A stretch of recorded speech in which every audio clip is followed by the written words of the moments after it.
Hey, how's it going? Steve here. Today, I'm gonna tell you a true story about the games that shaped me. Even if it's gonna be hard for me to remember. And I'm also gonna show you these games that shaped me from my childhood to my teen years, all the way to my early 20s. You could say I could do it in order, but I'm just going for the ones I used to play when I was a kid, all the way to my early 20s. And I was inspired by one of Emily on Instagram that she shows her games that shaped her on YouTube and on one of her Instagram videos. So I'm going to do the same thing Em did. So thank you, Em.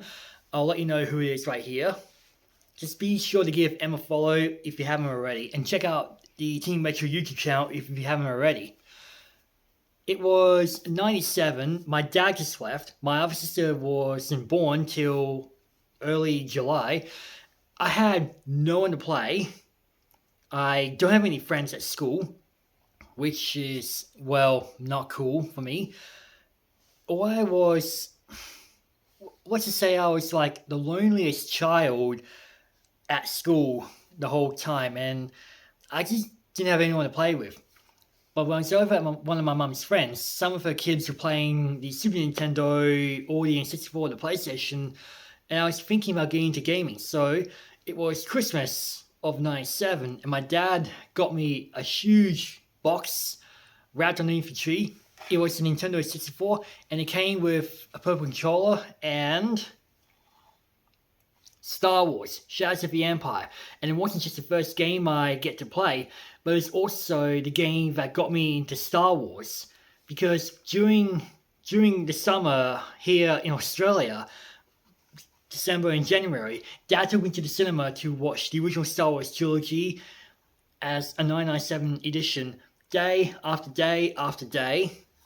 And that's one of the reasons why I go into Star Wars. I spent a lot of time playing, even though I couldn't finish, it was really hard, till I finally got through when I was 15. And hopefully I get a chance to replay it soon, but I'd love to see this game getting ported to like PlayStation or Xbox or Nintendo, just to relive through those memories. And hopefully I get a chance to listen to an audiobook on Audible or Spotify soon to relive the moments from this game. Despite that he's still an a-hole, I'm thankful that Dad got me into video games, even though he kind of disagrees with me about playing games, thinking that it's a waste of time, which makes no sense at all.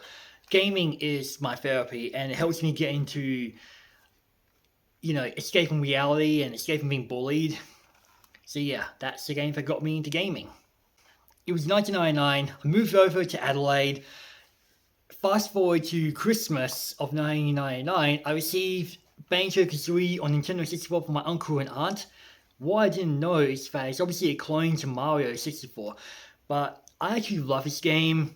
Couldn't remember what I was up to when I was a kid, but I had to go back and forth over and over and over and over and over till I get to defeat the witch. I'll be replaying this game numerous times prior to 2019 when I was, prior to 2019. I love the music, I love the graphics. This is actually one of the best games Rare has actually made throughout the partnership with Nintendo. And since then, when I got the Xbox Series X in 2022, I was replaying Banjo-Kazooie on Xbox, and I scored the 100% achievement right here at the final days of 2022. We'll love to replay on Switch Online, just whenever I get a chance. As much as I adore the sequel, I prefer this one better than the sequel. When I got the N64 as a kid, I used to play some games from rental shops like Blockbuster and petrol stations, like Mario 64 and Light Wars and Ocarina of Time. Another game that shaped me as a kid was Donkey Kong Country on the Super Nintendo. I used to play the Super Nintendo at my grandparents' place, after school or when I was sleeping over. Donkey Kong Country is one of those games that shaped me as a kid. I love the CG graphics, I love the music, everything is just really good, courtesy of Rare. And I've been playing this ever since, but since we got newer consoles like DS's or Game Boys, my grandpa sold the Super Nintendo with Donkey Kong Country and other games. But when I got the Wii, I downloaded Donkey Kong Country on the Wii Virtual Console, I even played it on the mini Super Nintendo and of course the Switch Online. Yeah, Donkey Kong Country is one of those games that shaped me as a kid, courtesy of my grandparents. But when my grandpa passed away years ago, I was playing Donkey Kong Country on the Wii Virtual Console just to give my thanks to Grandpa. And as much as I consider myself as a Nintendo kid back then, I used to play the PlayStation at my mum's ex-partner's and sometimes PC of my uncle like Doom and Worms. But there was actually one game I used to play when I was 11 years of age, in the early 2000s. And yeah, it came out in the early 90s, but this is a game that got me into one franchise I never stopped talking about. And that is Sonic the Hedgehog 2 on Sega Mega Drive. And it wasn't Sega Mega Drive, it was the Mega Drive Mark II. I play it at my after school caretakers. I play it for hours and hours and hours. I never stopped playing it. But yeah, it's a lot of fun. It's one of those games that got me into Sonic the Hedgehog. What I didn't realize is that Sonic the Hedgehog was released on Sega Genesis, well, as it's called in America, on June 23rd, 1991, and I was born on June 26th, 1991. So here I am at 34, keep continuing to talk about Sonic and showing what I'm into on social media platforms. See, Sonic the Hedgehog 2 is the only game that got me into Sonic, and it's one of those games that shaped me. The music is just pretty good. I love the graphics. Even Tails is an excellent addition, and I kept playing this a lot of times. Whether it's just emulated like Sega Mega Drive Classics or Sonic Origins, Sonic the Hedgehog 2 on the Mega Drive will always be my favorite game of the Sonic the Hedgehog series. And I'm thankful that I enjoy playing the game at my after school caretakers. Sonic will always be my favorite franchise, deep inside my heart. Whenever you go shopping like Target or Big W or Kmart, I asked my mom if I could go look at the games. She said, fine, go, look at the games.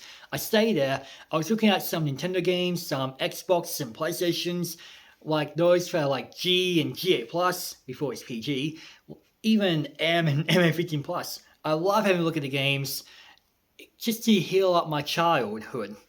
And since we don't get to see any more games at Kmart and less of the games at Target, Big W has some games, but JB Hi-Fi has a lot of games.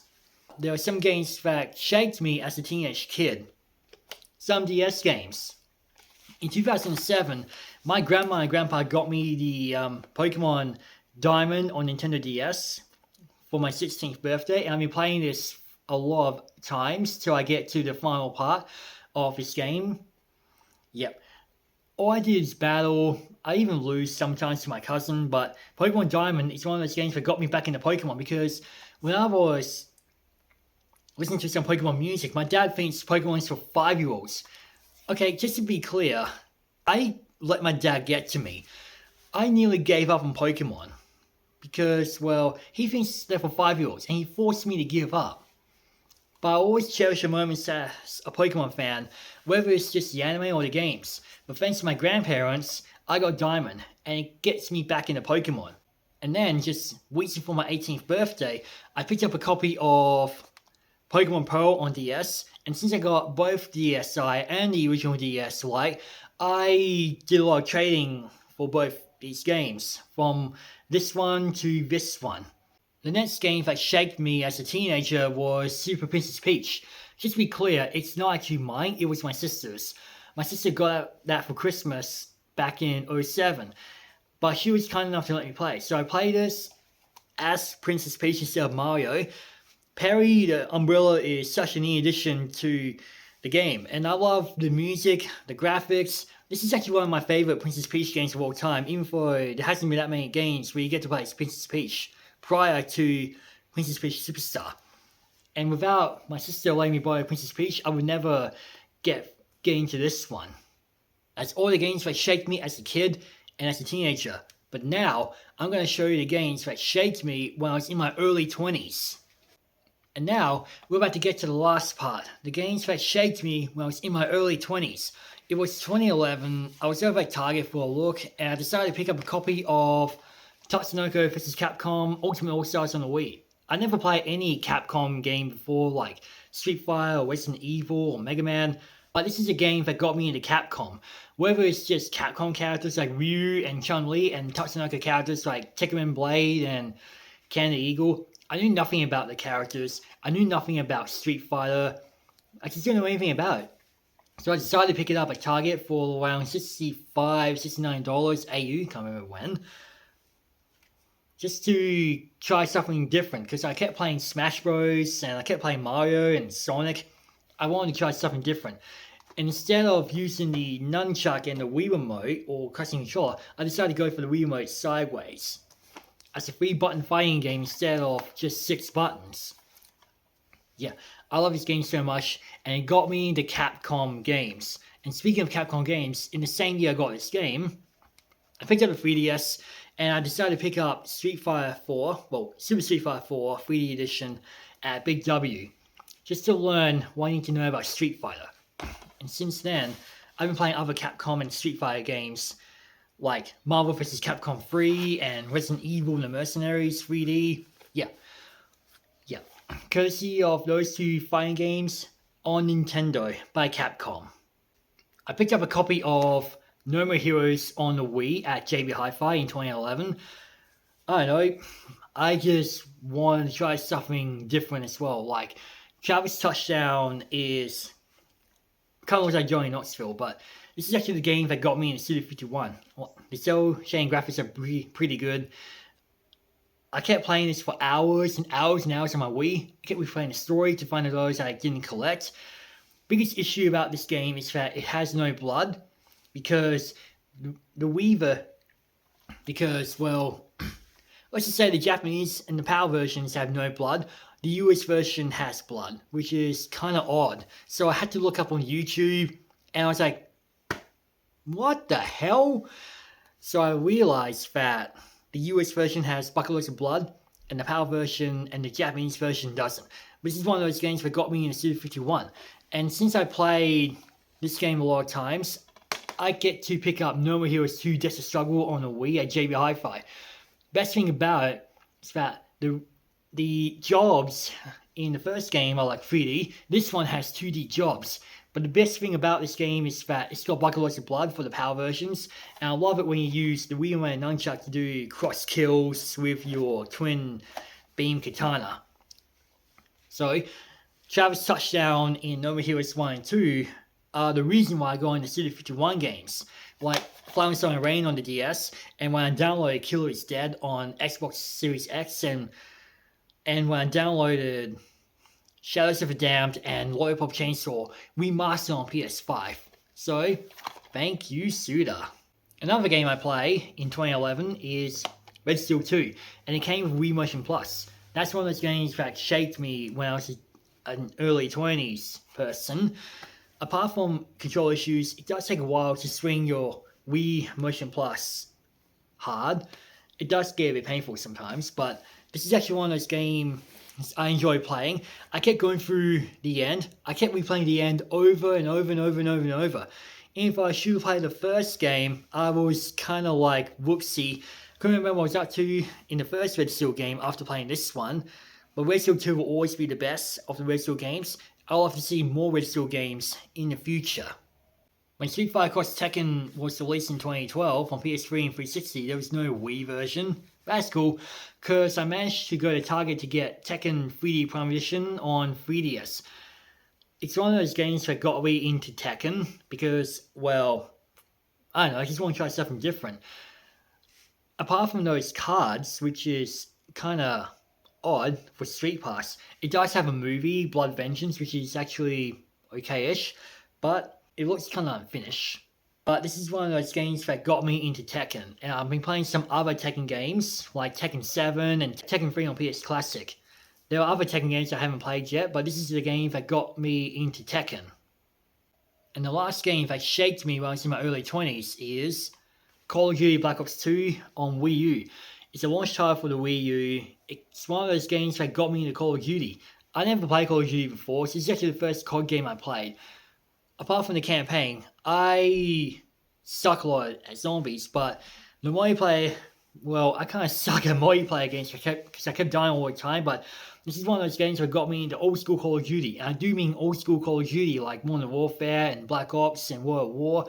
Just not into the newer ones because of bigger updates and how many gigabytes it needs for the PlayStation or the Xbox. So I'm more of an old school Call of Duty player than a new school Call of Duty player.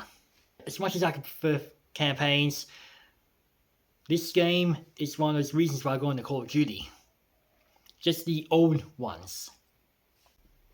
So there you have it.